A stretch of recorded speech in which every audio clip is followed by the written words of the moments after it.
I won't forget that morning, not if I live to be 100. I counted the men as they marched out of the yard.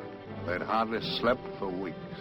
We of the CID had slept even less, but the nightmare that kept us awake was all the same nightmare.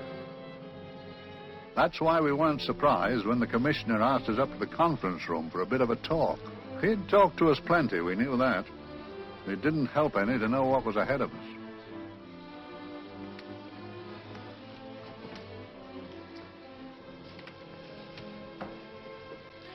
Must we have that window open, Gregson? Oh, shut it if you want to. Chief will be in enough of a temper without having a ruddy blast down the back of his neck.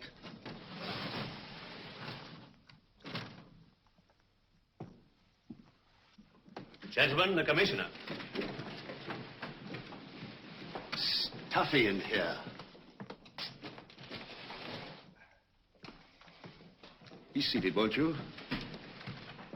Gentlemen, if you wish to know what able men you are, read any of the works of popular fiction that glamorize your achievements, but don't, I beg of you, read the daily papers. They might give you an inferiority complex. I hate to mention it, but we're confronted with a series of the most atrocious murders since Jack the Ripper. And in the meantime, the CID might as well be playing at shove-halfpenny for all the good we've accomplished. Now look. Here, here, and here. Each of these red flags scattered through the city stands for a woman brutally murdered, a woman's terror, a woman's death agony. These are no ordinary crimes. These are the works of a fiend who kills first and mutilates afterwards. A ghoul who hacks off a part of his victim body and carries it away with him, a loathsome souvenir of his butchery. 3 women murdered so far, and you haven't turned in one clue. You haven't given me one lead. Here you sit and wait for news of a 4th victim, with your arms folded.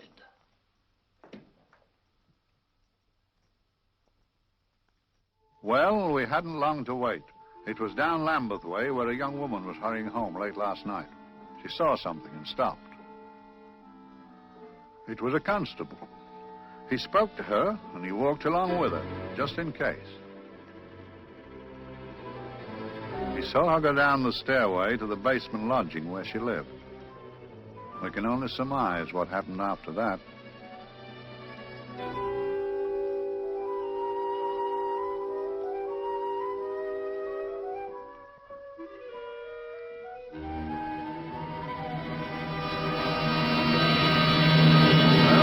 My pride in my pocket and went to see the man who'd so often helped out Inspector Lestrade and myself in the past, Mr. Sherlock Holmes.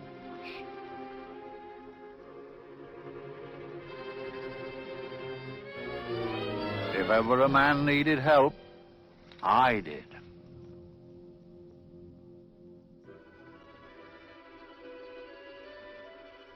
This makes 4, Inspector. 4 defenseless women here in the heart of London. And everyone with the right forefinger hacked off. Not hacked, Inspector Gregson. Cleanly, expertly severed. The work of a skilled surgeon. That's our only clue. Much about the age of my sister's girl. Is there no way of stopping this, Mr. Holmes? Yes. There's a way, somehow. The fiend that did this. I promise. I promise. We've nothing to go on. That's the rotten part of it. We can't get far without knowing the motive. Well, at least we know what the motives were not. It wasn't robbery, nor passion, thanks be, nor yet vengeance. Because they all came of totally unrelated families. Steady, Inspector, steady. Sorry, Mr. Holmes.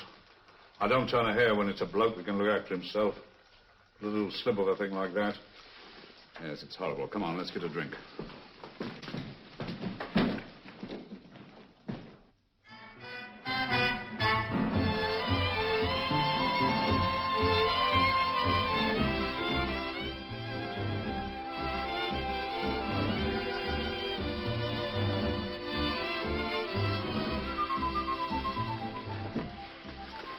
Good evening, Mr. Holmes. Good evening, Vincent. Whiskey and soda, please, and a double for my friend here, Inspector Gregson.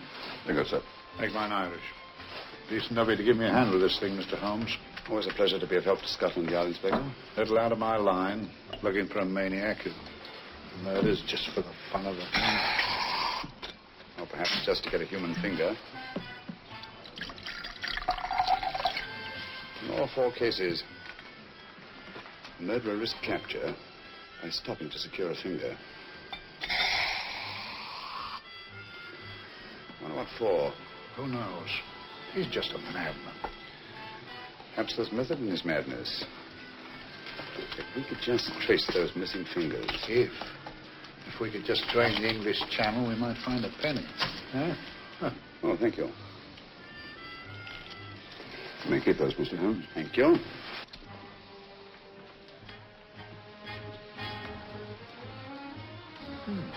Sir George Finnick, isn't it? Yes. Is that his daughter with him? Don't be so naive, Inspector. You know everyone, don't you, darling? Well, hardly. A week ago, I didn't know you. A week. How fast it's gone.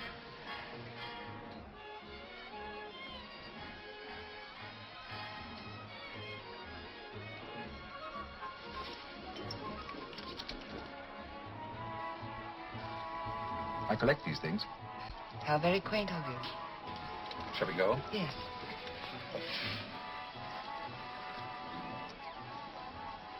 What are you looking at, Mr. Holmes? Again, a very handsome woman. Not drawn to the purple, but giving an excellent imitation. Would you like to come to my flat for a nightcap? Lovely idea. Yes, isn't it?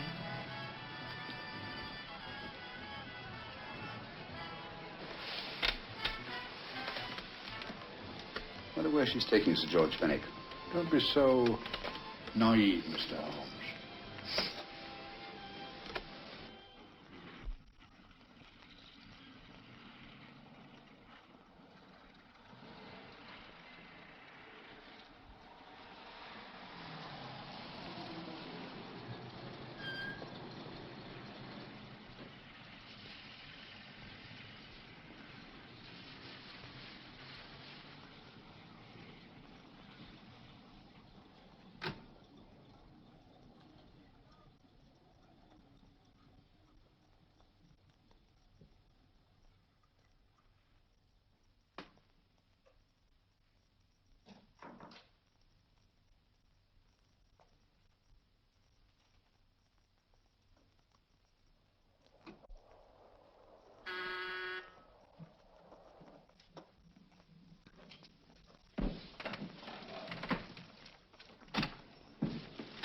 Good evening, Mum. Hello, Grandon. Any messages? No, Mum.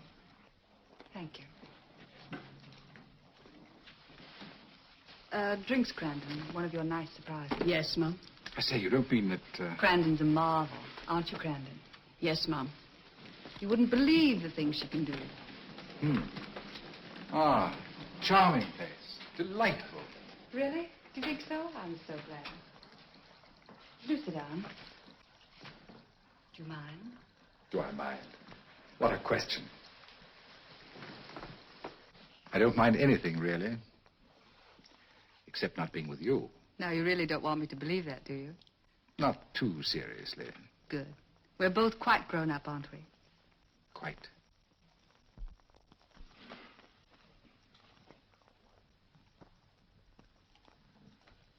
You're a treasure, Grandon.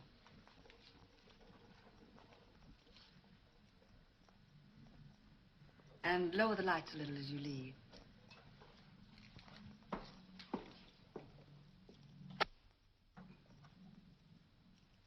I prefer a more flattering light. In any light, you'd be... Would I? And don't you know it? Perhaps I do.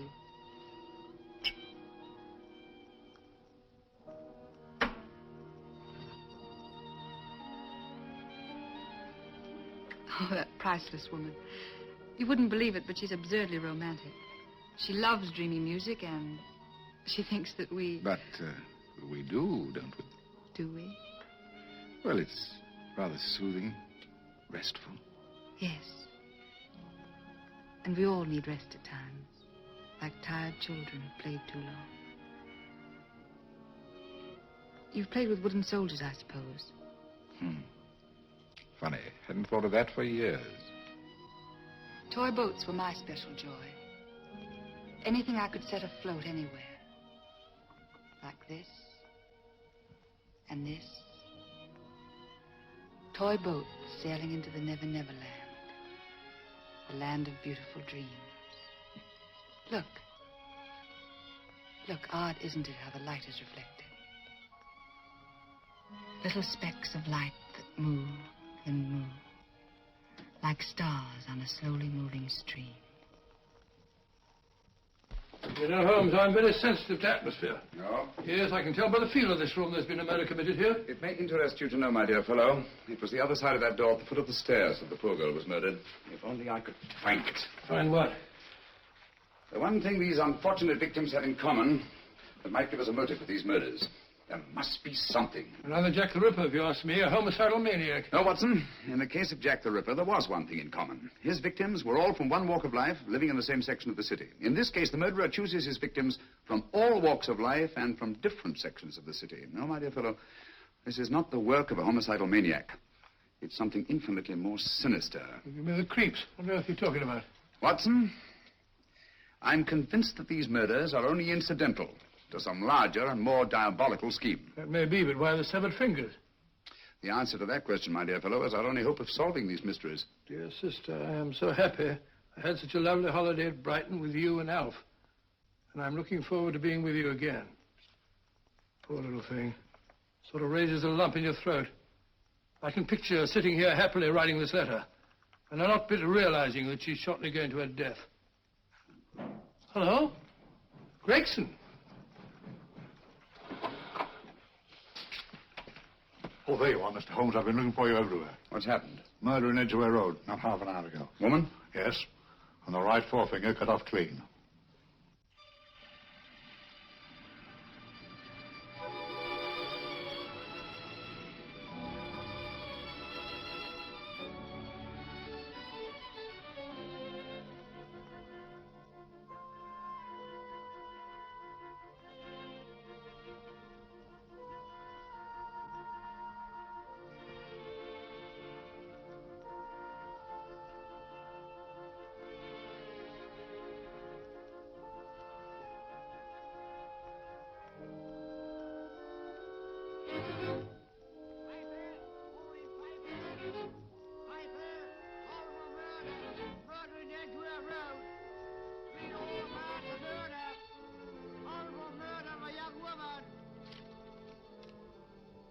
Get your papers.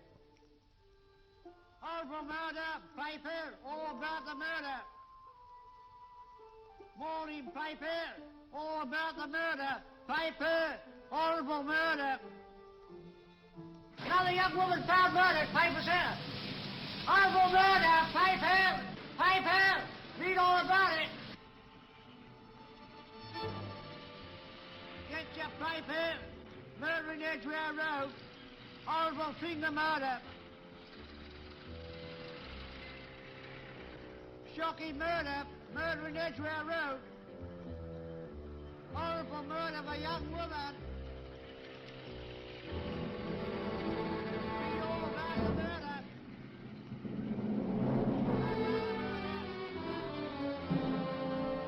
Only fancy, Mum. There's been another of those horrible murders. Dear, dear, how shocking. Yes, Mum. I really don't feel quite safe here myself. Oh, dear.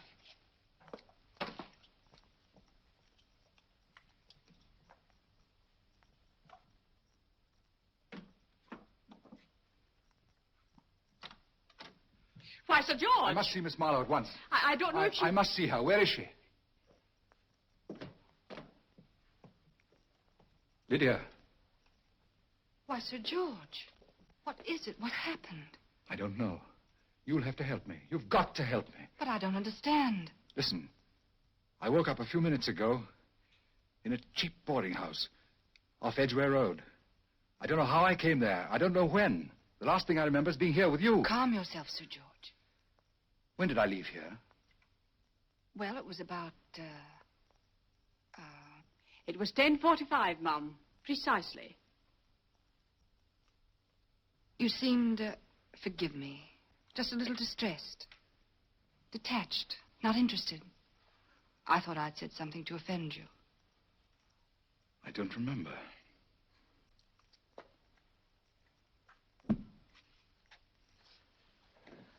I can't remember. Tell me, has this happened to you before? Before? Well, there is such a thing as amnesia, you know. If it was 10:45 when I left you, it was 9 this morning when I woke. Over 10 hours lost. 10 hours that I can't account for. And in my pocket when I woke, I found... Here, in my pocket. That isn't... Oh, it's not for you, of course. It can't be. Excuse me, Mum, but there's a man asking to see the gentleman. Send him away. Yes, Mum. No, please. I'll see him.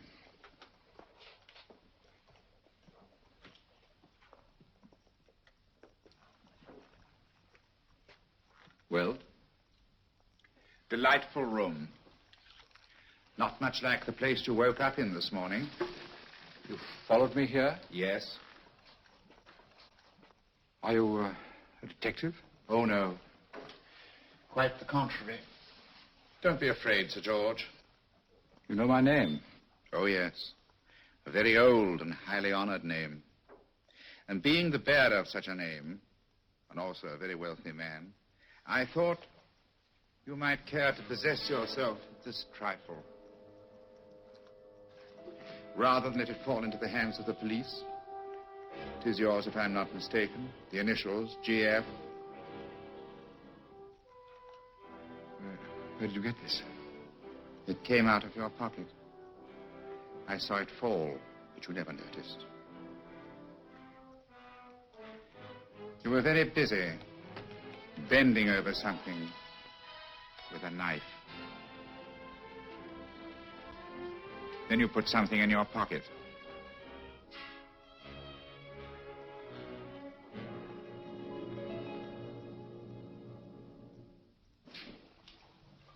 Come along, Holmes, come along, come along. How many more times must I tell you? You're missing a treat. This is delicious. Little jam tarts to follow. Aren't you tempted?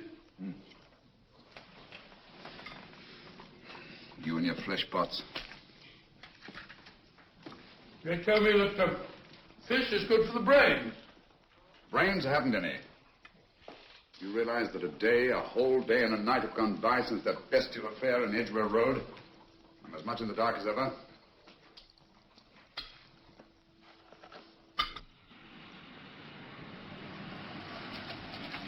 Hello, here comes a client, unless I'm very much mistaken.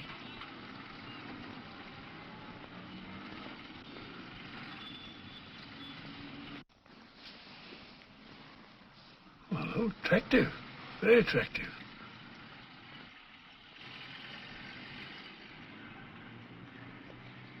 Obviously, she left home under the stress of some very great emotion. How do you know that? She isn't wearing any gloves. A startling omission in a young lady of fashion. Oh, she didn't put her coat on. Open car, too.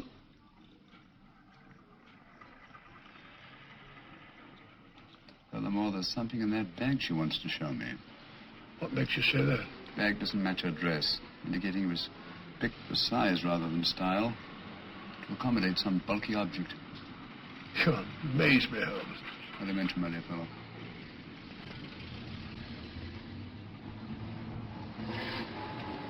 Well, that's interesting. What is? A cab, turning at the empty house.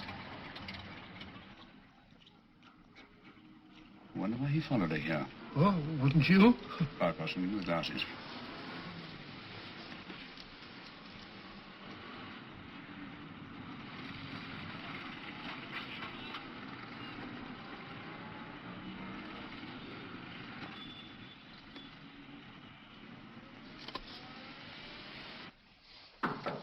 Well, we shall soon know.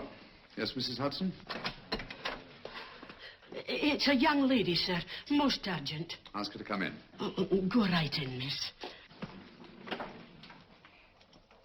Mr. Holmes? Yes, this is my friend, Dr. Watson. How do you do? How do you do? Mr. Holmes, you must excuse me, please. Yes, well, won't you sit down? Come along. May I? It's quite all right. Thank you.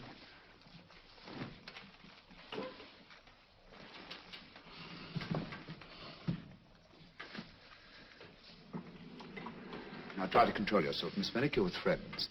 You know my name? No magic, I assure you. I've often seen your picture.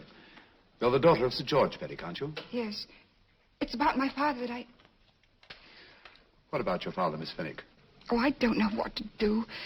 He's always been the nicest, dearest person. Only since Mother died. Yes, but we know. So I didn't think anything of it when he was away all night before last. But he didn't come home until yesterday at tea time. He didn't come in for dinner at all. Just paced up and down in the library hour after hour. I begged him to let me in, but he wouldn't. Steady, steady. Now, take your time. I couldn't sleep a wink last night. Then I started hearing things. Hearing things? What sort of things? I heard someone in the garden underneath my window. Then I saw a figure moving down the garden path. And I recognized my father. Stealing through his own garden like a thief.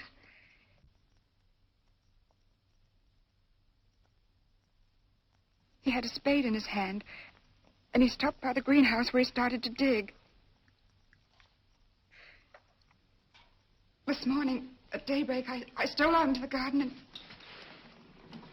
and found this.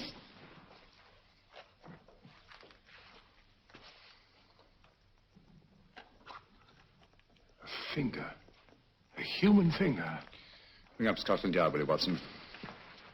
Ask them to get hold of Inspector Gregson and tell him to meet us at once at George Finnick's house, Kingston. Operator, get me Scotland Yard quick. Where's my father, Norris? He's still in the library, miss. Thank you. We'll see him right away. Will you come with me, please? Thank you. I got your message, Mr. Holmes. Yes, indeed. Dad, may I come in? Dad. It's funny. He doesn't answer. Do you mind? Please do. Thank you. Watson, quick. Oh, Come along, no, my dear. no, no. Take charge, Miss Finnick, please. Sorry, sir. Now, miss, please. Please come along with me.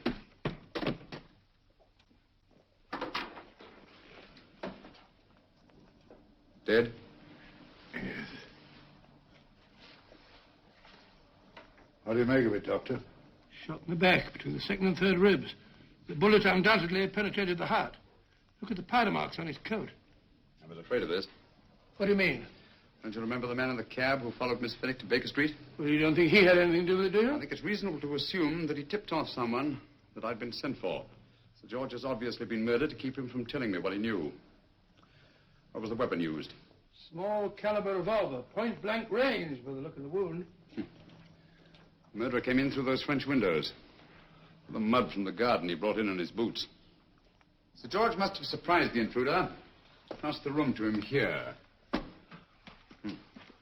What follows, we can't tell. But from the location of the wound, I'd say that he turned his back for a moment, and as he turned, the muzzle of the revolver was placed between his ribs and one muffled shot fired. And you mean to say he kept on going, even after he was shot? There's no doubt about it. Look there. The trail of blood leads us back to the desk. Something Sir George was after.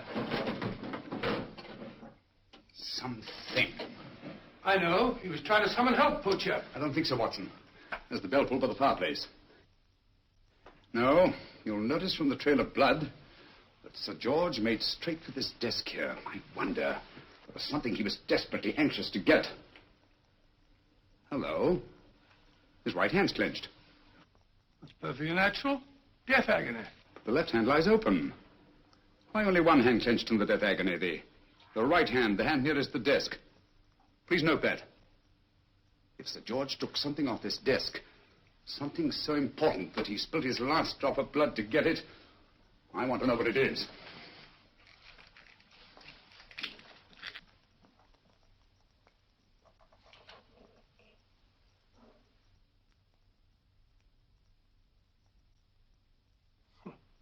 Nothing but an ordinary match folder.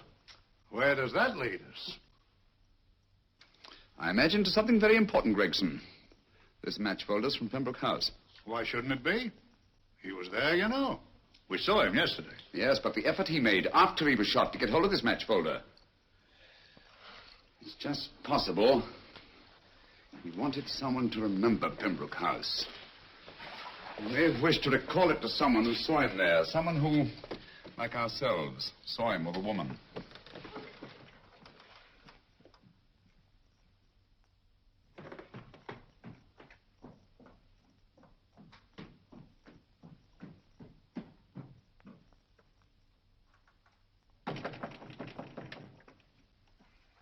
Come in. Oh, Dr. Watson, this came by hand for Mr. Holmes not 10 minutes ago. Thank you, Mrs. Hudson. That would be the report from Mr. George's bank. Report from Sir George. Oh, really? Don't you remember his daughter told us that he'd just closed his account? Had it looked into at once.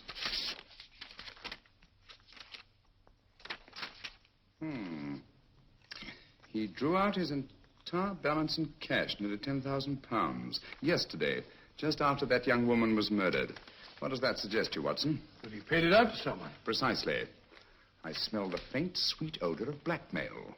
You don't think he paid it out to someone who saw him murder the McLean woman? Sir George never murdered anyone. But he did have that woman's finger, and he empty did have and pay out a lot of cash. That's the terrifying part about blackmail, Watson.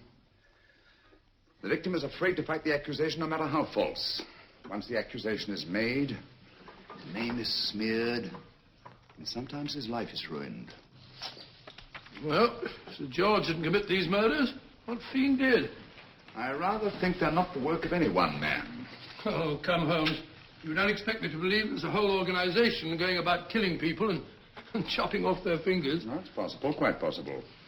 Well, whoever's behind all this thing must be out of his mind. On the contrary, my dear fellow, if my assumptions are correct, this little scheme has behind it the most brilliant and ruthless intellect the world has ever known.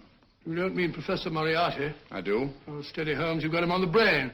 This is the third time in as many months he was suspected him of unsolved crimes. He's dead, you know. Is he? Is he? You know he is.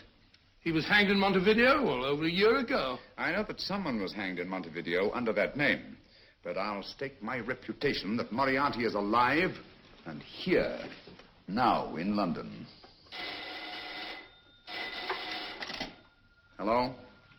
Yes, Dr. Watson, wait a minute. Me? Yes? This is Dr. Watson speaking. No, I'm afraid I've retired. I don't practice anymore. What? Oh, that's a different thing. An emergency case. Well, just a minute. Yes? Yes, well, see she's not moved. Remember that? Don't touch her till I get there. Fractured case in the Cardinal's Mews. Heavy woman. 14 stone. Look at it. 14 stone. Just the sort of person who would hoist herself up on a stool to feed the canary. There ought to be a law against fat people keeping little dicky birds. Well, so long, old man. I shan't be very long. Haven't used that bag since I bought little Amelia. What's her name in the world? She grew up to be a very unattractive child. Oh, who wouldn't with a name like Amelia? Oh, Amelia. Amelia.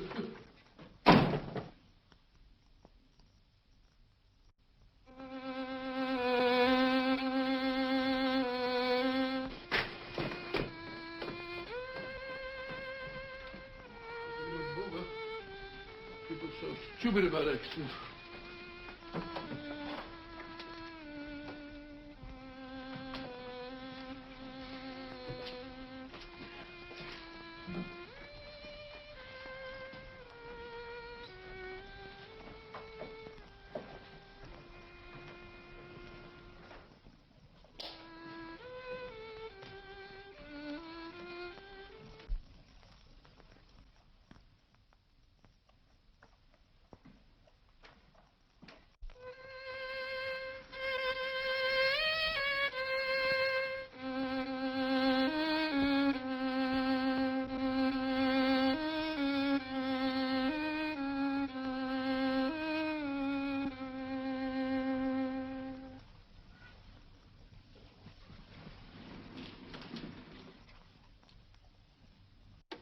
Oh, Professor Moriarty.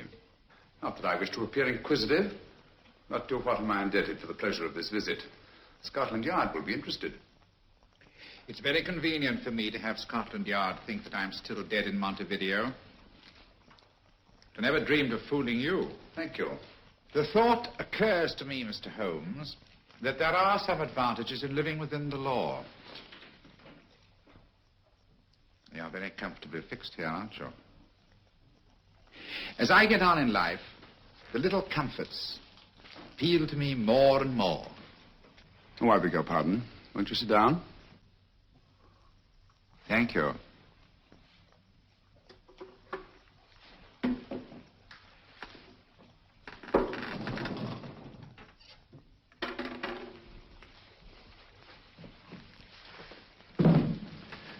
And now, Professor Moriarty, what can I do for you? Everything that I have to say to you has already crossed your mind.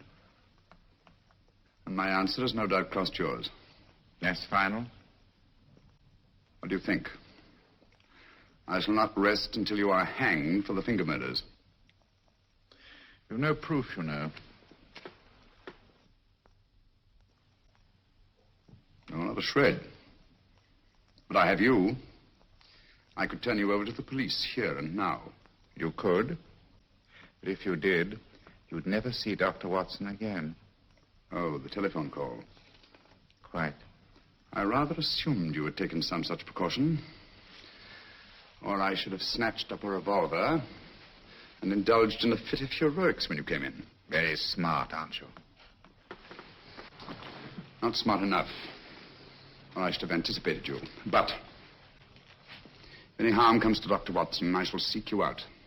I shall not rest until I find you, and when I do... No harm will come to Dr. Watson this time. But I can't answer for the future. Mr. Holmes, I should strongly advise you to drop this case. Don't be silly.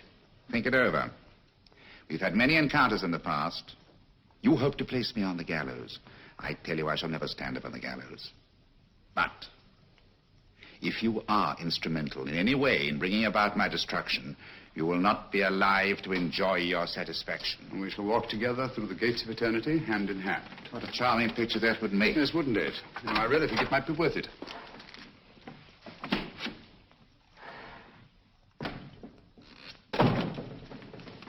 Shoelaces, Governor? Tuppence a pair.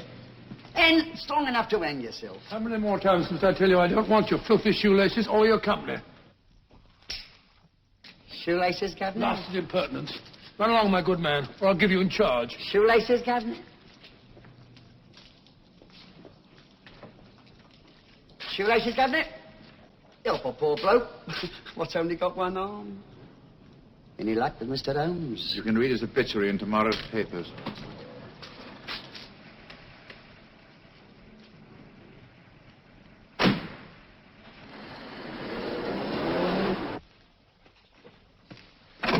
Oh, there you are, Watson. Come in. I was, just going out to look for you. Look for me what for? Suppose you don't think I know my way about. Well, you're right, I don't. Blast all practical jokers anyhow. Know where I've been? On a wild goose chase. Exactly. There's no such number in McCardle's Muse. Some fool's idea of a joke. Did you see anyone? No, nobody especially. Only a whining old idiot selling bootlaces. Persistent beggar, wasn't he? Stuck to you like grim death. Huh? How do you know? And finally left you for someone who looked like Philip Pickings. Someone, my dear Watson, was Professor Moriarty himself. What? He's just called on me. Moriarty here and you let him go? But you must be out of your mind. Why? Well, he bluffed me into believing that he was holding a friend of mine as hostage. Friend of yours who? Oh, nobody very important, just a fat, lazy fellow. Medical man, I believe. Medical man? Do I know him? Yes, I think you do. A fellow by the name of Watson. Watson, never heard. Who, me? I'm afraid so, old fellow. Your street hawker's job was to do away with you in a certain contingency. And you let Moriarty go? Because of me? I had no choice. I can't afford to lose you, old fellow. Well, it's very decent of the old chap, I must say, but... I wish you'd nabbed him. We shall, never fear. I know the motive for the finger murders. All I have to find out now is the method used with the blackmail victims. Method? Yes. How does Moriarty get them to the scene of the crime? How does he plant those severed fingers on them? And how does he scare them into believing that they may have committed those atrocious murders themselves? Curious.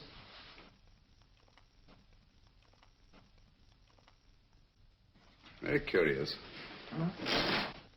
Curious? What's curious? That window in the empty house across the street. First floor front. Huh? What's wrong with it? It's open. Why shouldn't it be open? Well, it wasn't open half an hour ago. I'll stake my life on that. Well, it's not our business. Let it stay open. I wonder if you'd go over, old fellow, and see what's the matter. Oh, trespassing. It's against the law. Very well, I'll go myself. Oh, well, if you're going to put it like that, ridiculous waste of time. Going about shutting windows at this hour of the night. Yeah, you'd better take this torch. Well, take what? Dignified job for a doctor. Dr. Watson, the torchbearer. And what do you propose to do? Sit in a comfortable chair, I suppose, and read a good book. That's a very good idea. Yes, very good idea. While I play night watchman, you have a nice read. Mm-hmm. Good night. Have a good time. Have a good time? What do you mean, have a good...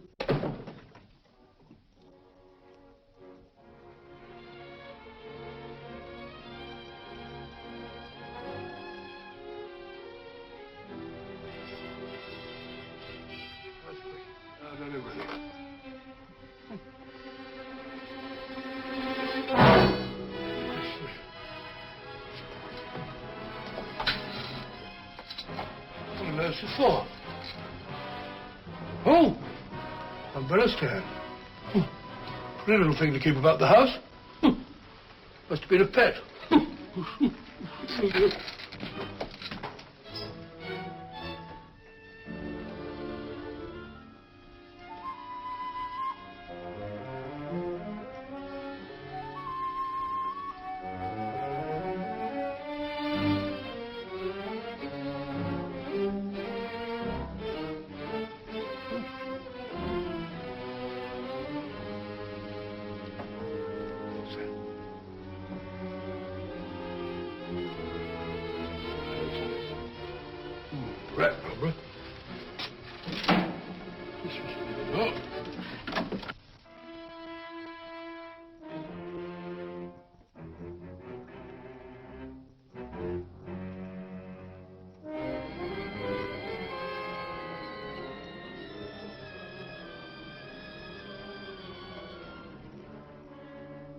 While he sits comfortably reading a book.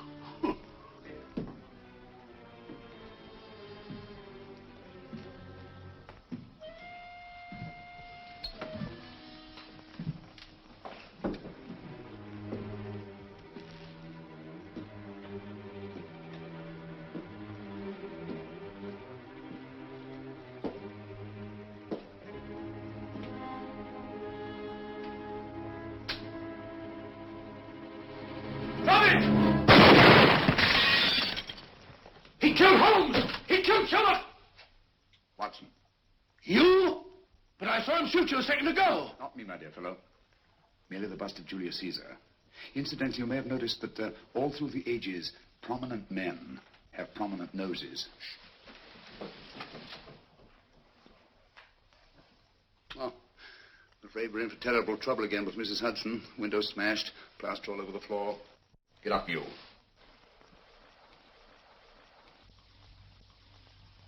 Corporal Williams, Middlesex Regiment.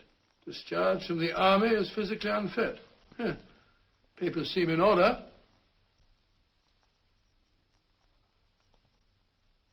Now, Corporal Williams, you've seen service in the Far East, haven't you?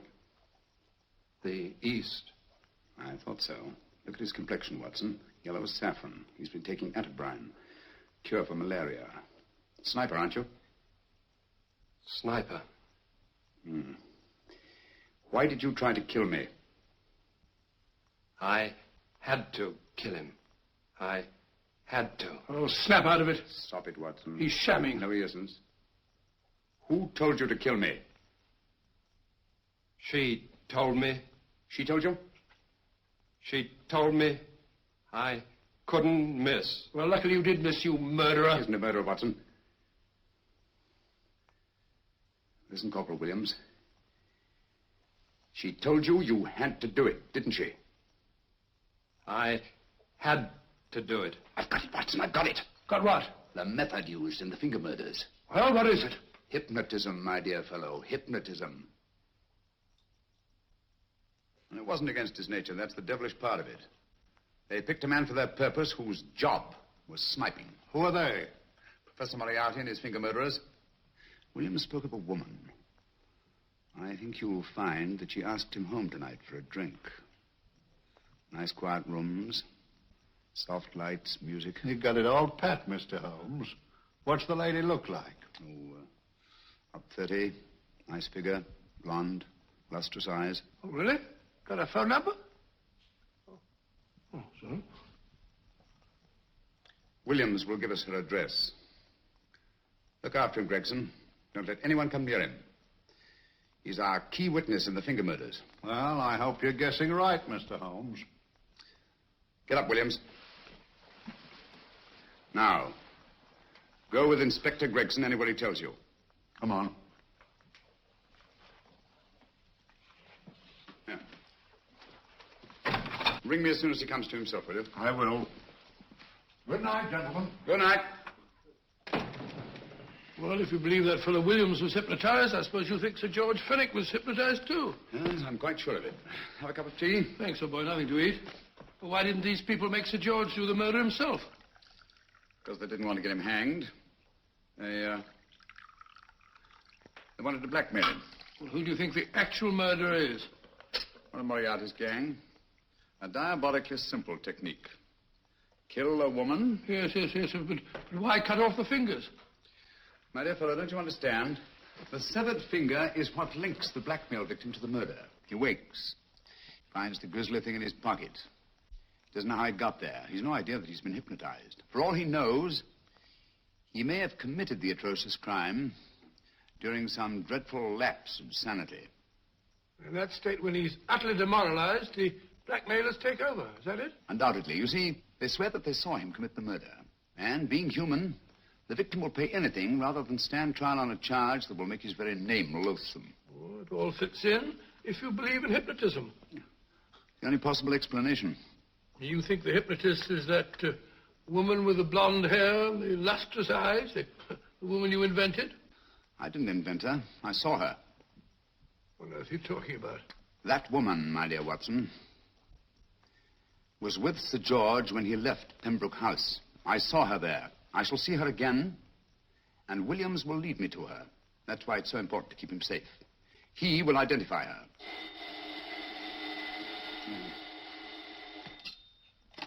Hello? Yes? Inspector Gregson? What? I'll get every constable in the district. Yes, I'll be over at once. What's happened, Holmes? Williams is missing. Great Scott! Come on.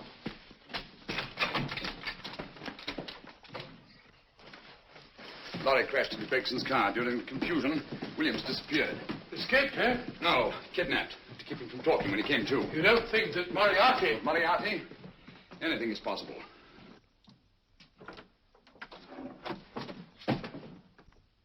Williams! Dead. You see, anything is possible.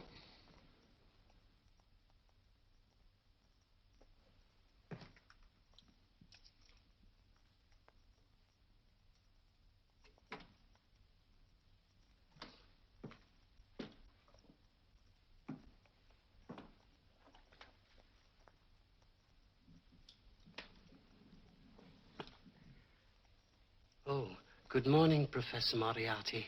You startled me. I'm dressing another dolly, a dear little nurse. Is there anything wrong with your finger? Just a splinter. Nasty things, splinters. Most trying. One can't be too careful, but I'll get it out for you. I have the very instrument to help you. Sharp enough to split a hair. Put those tools away until they're needed. But they're not tools, sir. They're instruments. Put them away. Is Lydia in? Yes. But really, you should let me. Get dressed. Holmes and Watson just left Baker Street for the Mesmer Club. Mesmer Club? The meeting place of all the top hypnotists in London. Do you suppose that Mr. Holmes is onto our method? If he suspects, it's merely a suspicion. It's our business to see that it ends there. I hope you're right. Williams passed away before he could talk, remember? What do you want me to do? Go to the Mesmer Club, meet Holmes, and induce him to come back here. Isn't that a bit dangerous? Every meeting with Sherlock Holmes is potentially dangerous. However, you say he didn't see your face at Pembroke House. And how would you suggest I get Mr. Holmes to accompany me here? Kidnap him? Oh, no. Holmes has one weakness, his insatiable curiosity. If you can arouse that, you can lead him anywhere. It's up to you to take advantage of any opportunity that may arise.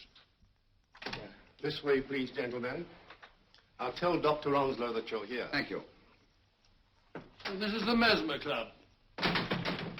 If you ask me, hypnotism is a lot of mumbo-jumbo. Oh, come now, Watson. As a medical man, you must admit that hypnotism has its place in modern science. That may be, but 90% of hypnotists are crooks of the worst kind.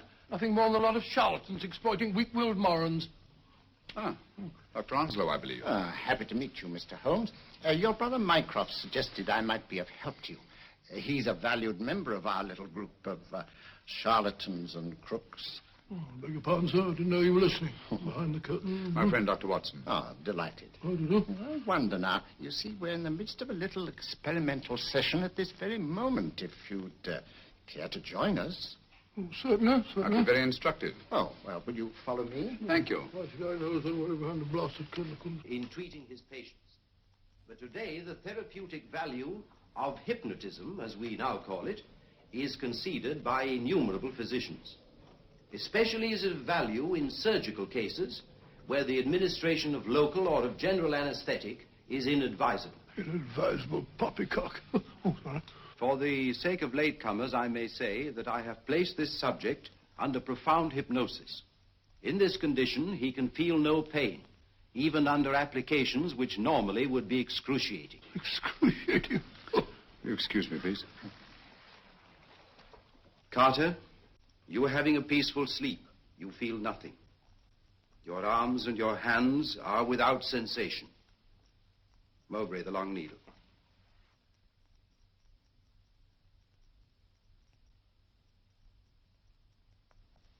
Carter, give me your right hand.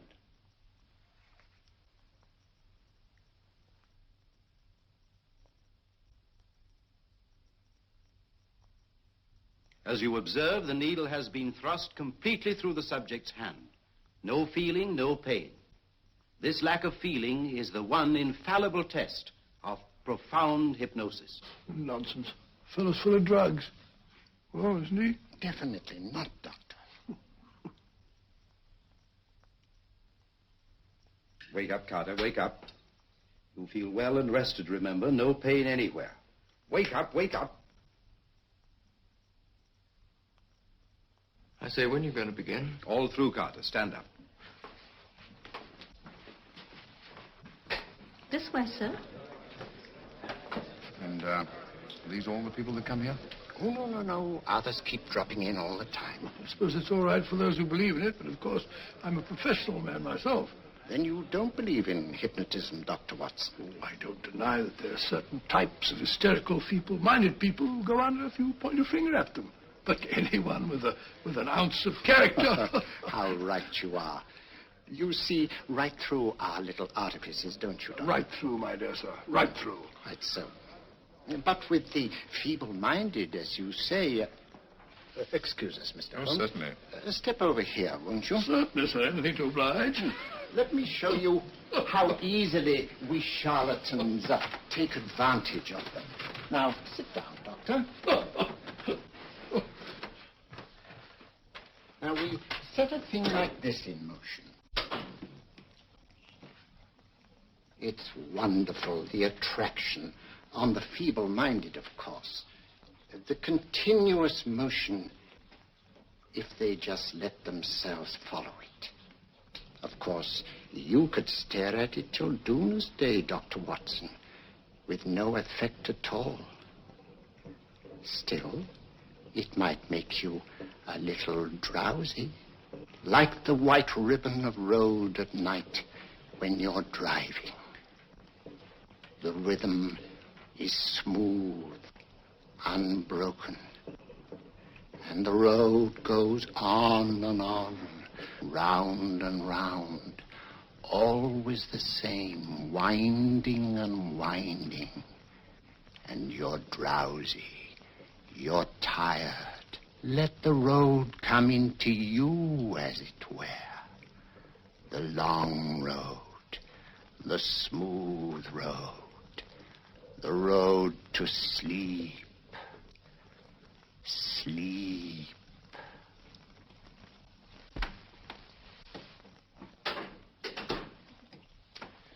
Open your eyes. Stand up. Turn around. And now, Dr. Watson, you're on a holiday in Scotland. The country is amazingly beautiful. We're coming to a stream. It isn't deep. Better take your shoes and socks off.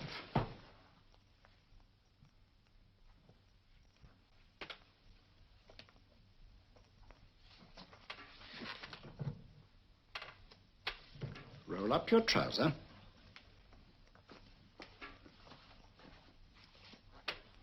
That will do. The other leg is waterproof. Turn around. Mind the pebbles.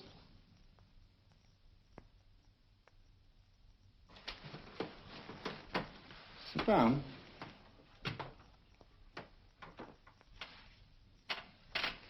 Wake up now.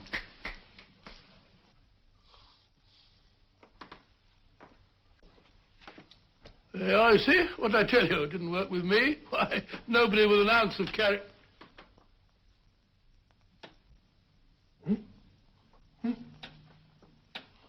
I think you'll need these.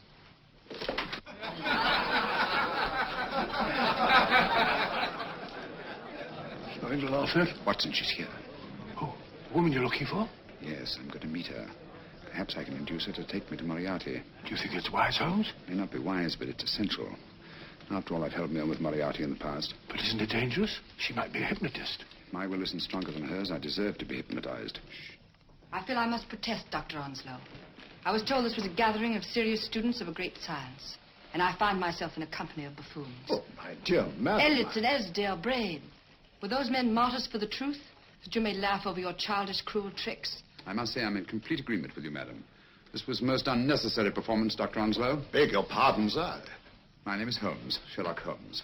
At your service, madam. Thank you, Mr. Holmes. I'm afraid I've created a rather embarrassing situation. But you see, I'm interested in the serious study of hypnotism. So am I, too. Perhaps we have something in common, Mr. Holmes. Perhaps we have. Would you join me for a cocktail at Pembroke House? I should be delighted. Good.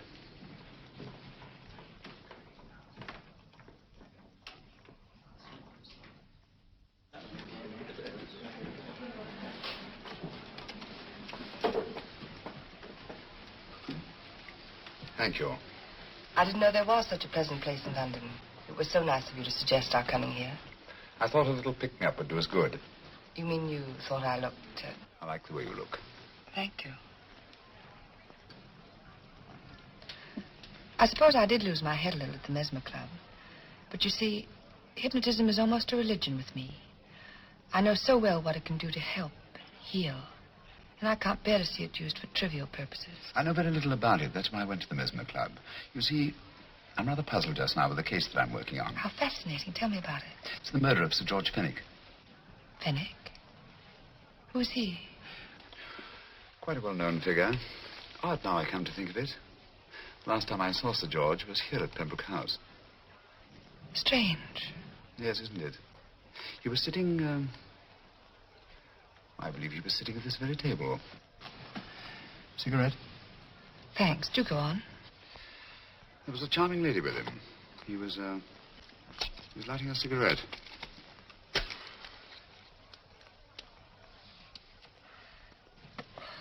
Charming. Did you see her face? No worse luck. Merely her back. How unenterprising of you. Yes, wasn't it? Afraid I'm getting a little older. I shouldn't say so. That's nice of you. Still, the first time in my life, I've got hold of a case that's beyond me. I'm actually losing sleep over it. You know, Mr. Holmes, I believe I could help you. Really? I should be very grateful. You're amused. Oh, merely skeptical. How would you go about it? I've used hypnotism more than once in healing. Not for profit. I'm not a professional. But I do think I could help you. If you'd care to... I can't think of a pleasanter experience.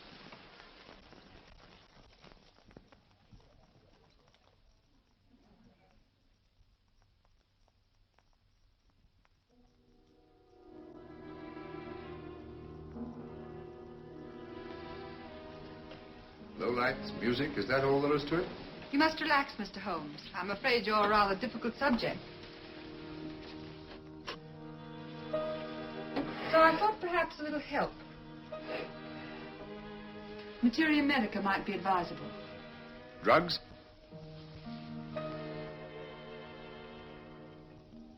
No, I'd rather not, if you don't mind. As a matter of fact, I'd rather not myself. But Schrenk-Notzing, he practiced in Munich, you know. Believed it the best means for difficult subjects. Do you mind? Well, as a matter of fact, I don't approve of sedatives. Just as you wish. We don't have to go on with this at all, you know. Wait a minute. Wait a minute. All right. I'll take a chance. It's really quite harmless. What is it? Cannabis japonica, an oriental soporific. You'll need water.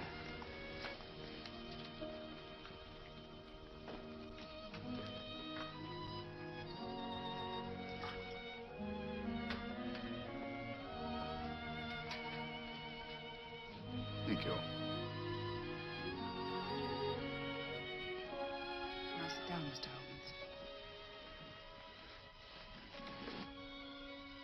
Holmes. You'll feel yourself growing drowsy. Don't fight it. Give in to it. Because you do want to sleep, you know. Just fix your eyes on this one white flower floating on the water. Empty your mind of every other thought. Follow the motion of the water. So smooth. Not a ripple. Waters of forgetfulness. Steady. Deep. Strong. Strange, isn't it? How the light is reflected. Little specks of light that move and move.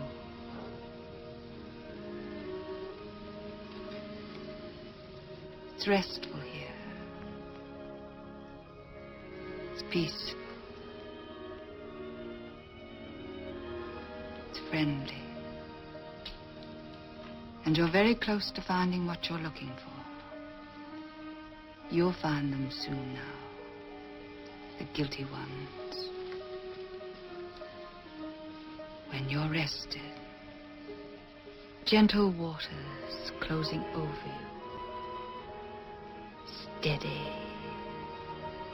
deep, strong, drawing you down, down, down.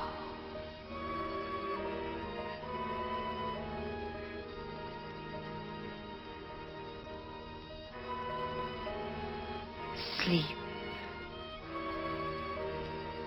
Sleep. Sleep.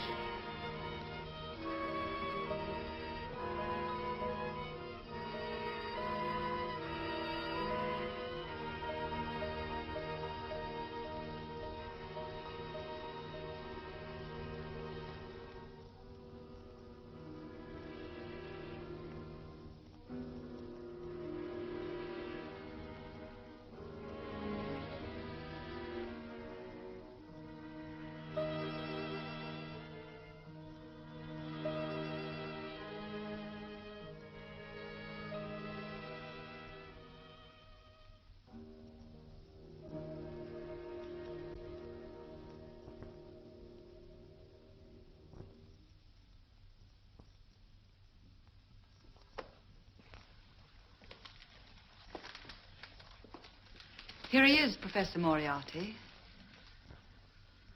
Stand up, Mr. Holmes.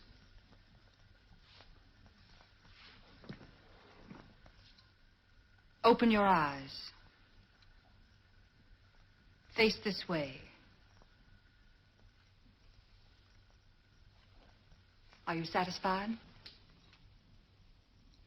We are dealing with a clever man. He may be shamming. There's just one infallible test for profound hypnosis. You ready, Dr. Simnel?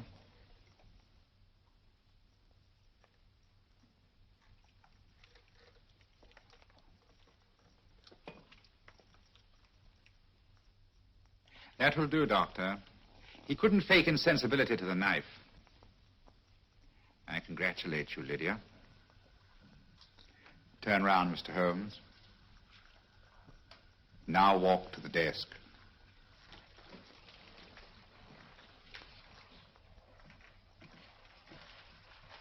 Sit down.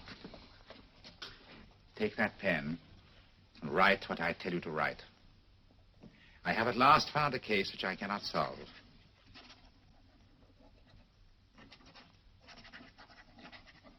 I have outlived my usefulness.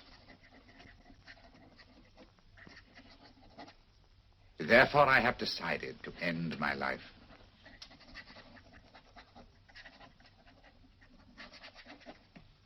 Sign your name. Now blot it.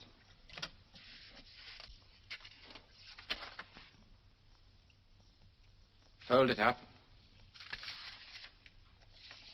and put it in your pocket. Come, Mr. Sherlock Holmes. Go out onto the terrace. But it won't look like suicide, sir. I'm sorry, but Mr. Holmes' injuries must all be self-inflicted. Let's walk a little, Mr. Holmes. It's so pleasant here in the garden. Just step up here onto the terrace. It's a nice, broad terrace. Now turn to the left and walk slowly to the end of the terrace.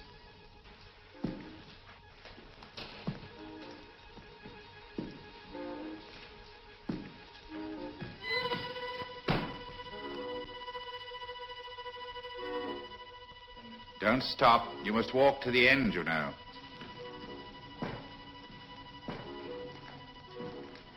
The end leads to an open doorway. You can pass through it in perfect safety. In the room beyond the doorway, you'll find what you've been looking for. Must you drag this on? This is the moment I've been anticipating for a long time, my dear. Go on, Mr. Holmes.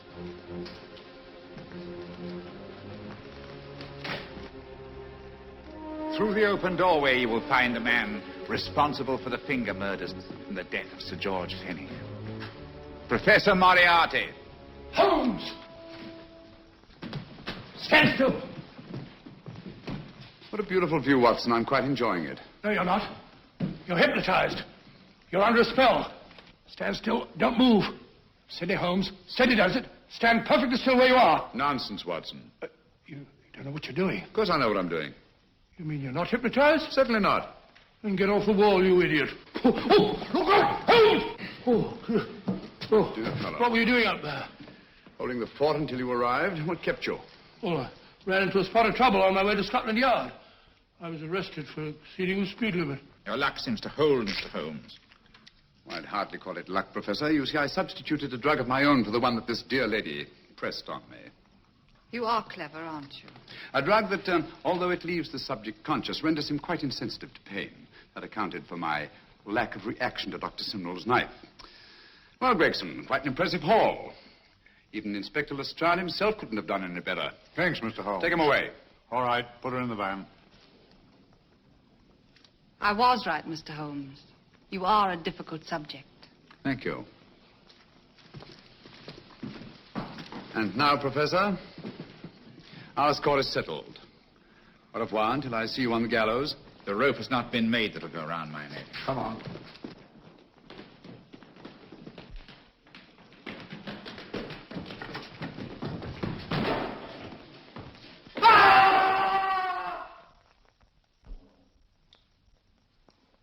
take care of things, Mr. Holmes. Thank you, Inspector. Come on. An evil man, Holmes, but what a horrible death. Better than he deserved. What are you thinking of? I'm thinking of all the women who can come and go in safety in the streets of London tonight. Stars keep watch in the heavens. And in our own little way, we too, old friend, are privileged to watch over our city.